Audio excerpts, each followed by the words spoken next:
ne fait pas confiance du tout à cette composition des équipes. C'est souvent le cas hein, avec ces compos UFA. C'est bien Ongla au milieu du trio central, Sek à droite, de à gauche. Dukelrod fera tout le flanc gauche. Et à droite, on aura Miyoshi qui reprend sa place de titulaire après avoir soufflé un Anderlecht dimanche. Et puis devant, on aura Mbokani, Refailov et Herkens au milieu, Verstraat, Haroun. Voici cette équipe-ci. Pas de star dans cette équipe, mais la star, c'est l'équipe. C'est un cliché footballistique, mais c'est bien vrai pour cette équipe de l'Ast, dont il faut se méfier. L'équipe de Linz qui est plutôt bien partie dans son championnat. Attention à cette première percée sur le flanc gauche, Sek qui revient et qui revient plutôt bien, le Sénégalais, quoique il a oublié le ballon au passage. Va-t-il réussir à le dégager? Petit pont et Jean Buté, première intervention. Dégagement de Ongla en bicyclette, mais les Autrichiens sont toujours là avec Balic. Ça passe, il a glissé Miyoshi. Et c'est un bon début de match des Autrichiens avec Rainer qui est contré là sur ce centre.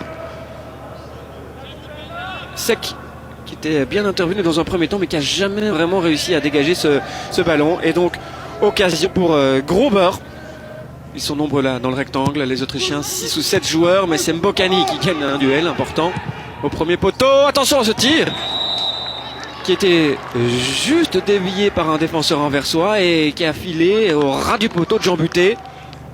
En reculant comme ça, pas facile de lui donner la puissance, mais finalement ça peut être un petit peu piégeux pour un gardien. On joue vite cette remise en jeu et les Anversois n'étaient pas tout à fait concentrés. Et regardez, ça relève plutôt facilement parce qu'il y a de l'espace. On a oublié de défendre au début de l'action et on n'a jamais rattrapé ce retard. À l'Antwerp, Haroun dégage après l'intervention de Jean Buté. C'est un bon ballon ça pour Refailov qui le pousse un peu loin en sortie de dribble. Bonne interception, anticipation d'Ongla. Il est bien dans le match aussi désormais le Camerounais. Refailov et pour Mbokani, deuxième ballon.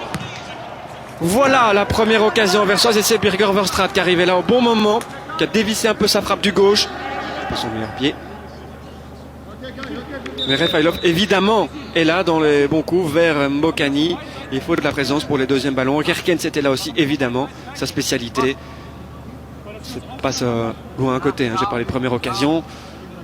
C'est pas un gros frisson mais c'est le premier danger. C'est pas mal ce tir, un peu flottant mais accompagné par Buté juste à côté de son but. C'était fort lointain quand même de Peter Bigorl. Verstraat et beaucoup plus haut aussi pour Mbokani en déviation. Dukelrod au premier poteau, Haroun. Et le ballon n'est pas suffisamment mis en retrait vers son capitaine. Et attention parce que forcément Dukelrod est monté. C'est du 1 contre 1 sur le flanc et donc les Autrichiens ont eu de l'espace là dans le dos du Norvégien. Et attention au but, il contrôle et il marque.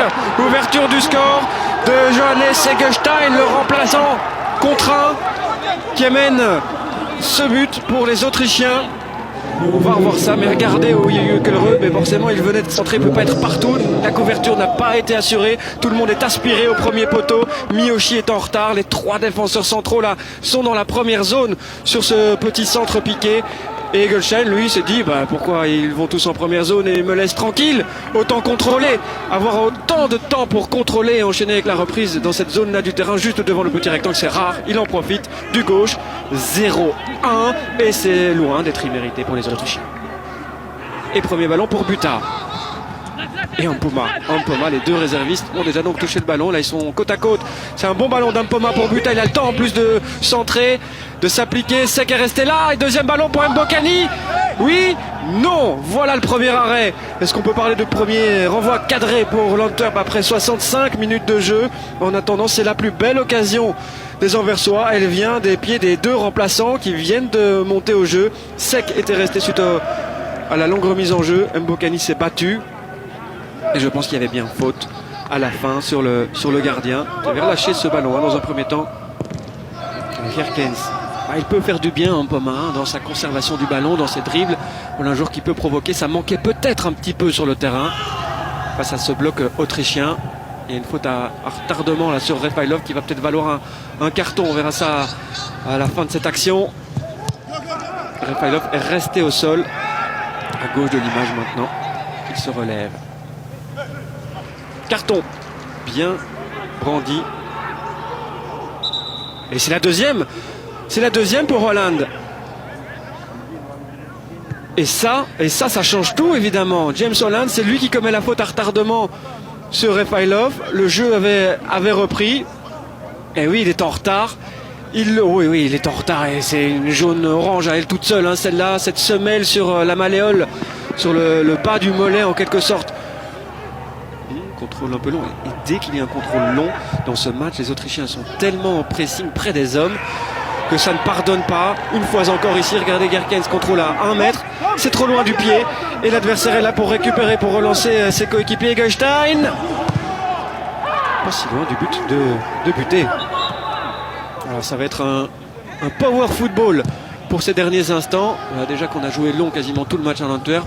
Mais ici, en ayant fait rentrer Boya, en laissant sec maintenant, je vois, suite à cette phase arrêtée devant, ça peut donner quelque chose et les ballons vont traîner dans le rectangle et il faudra marquer sur ce centre, pourquoi pas. Mbokani était un petit peu trop court, mais le ballon reste là. Boya, premier ballon, non, il est devancé.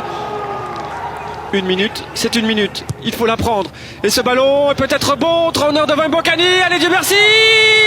Non, c'est juste au-dessus. L'occasion de Dieu merci, Mbokani est arrivée à la 93e minute, à la dernière minute du match. C'était tard, pas tout à fait trop tard, mais finalement, les Anversois vont sans doute être battus sur le même score que dimanche face à Anderlecht.